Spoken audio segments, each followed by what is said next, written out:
Yan, mga kalapwatsero, dito kami ngayon sa Tinggalan.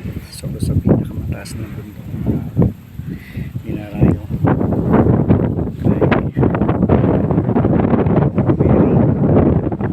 Virgin Mary. So ito kami nasa harap siya ng dagat. Yan mga kalapwatsero, sarap pumunta rito sulit. Ang layo.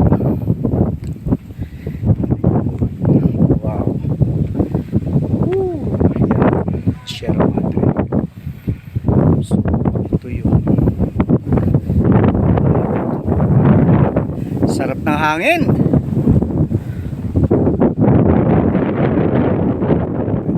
Sarap. Sulit ang layo. Pagod, puyat, pero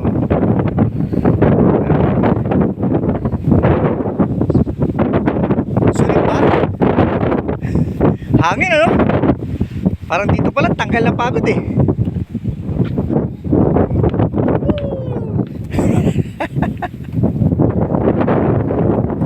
Pero sumigaw ka dyan, lahat ng problema mo, pero walang babatok sa'yo dito. Saan ba yun? Yung may sumisigaw.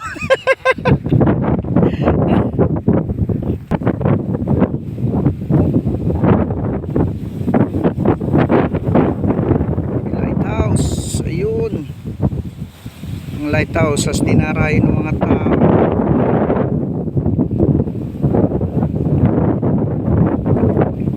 Hindi na masyadong kitang ayun yung mga tao.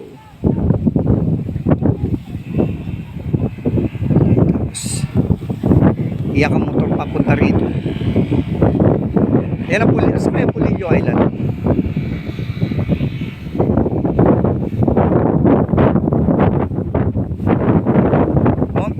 Nakar na yan eh, kabila niyan pre. Nakar na ata yan eh. Wow. Sarap.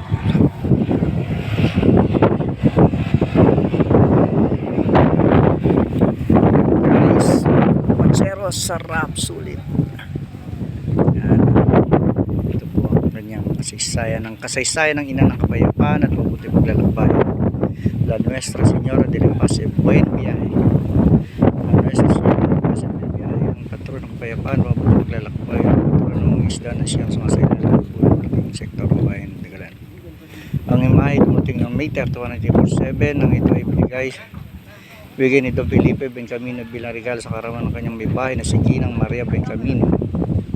Na siya nagpatayo ng mga unang simbahan para sa Nuestra Señora de la Paz en viaje. Simula pagdilawang pwesa ng patronan siya sinundahan ng taong pinatayo sa sawmill sa Barangay Baltic. Patuloy ng muno simbahan barangay hanggang sa kasabayan. Sa mahabang panahon ay paggabay ng Malina sa Barangay Baltic, marami nating milagro ang sinasabi naranasan ng mga mayan. Kabilang dito ay naganap ng kalamidad noong 2004 na naligtas ang barangay at matinding sako na dulot ng pagguho ng bundok at wala. Very historical talaga. Maganda yung milagro ginawa ng patrong Birhen Maria. Sasakuyan sa patron sa kumpintahan na dirahin mga deboto at mga turista sa bayan ng Tinggalan. Tinggalan yung sumasaling sultura pa ng palataya.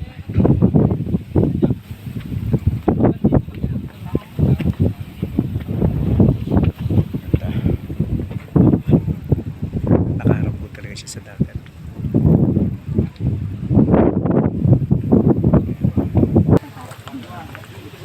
Hello, Queenie. Halika. Oh. Natanggal?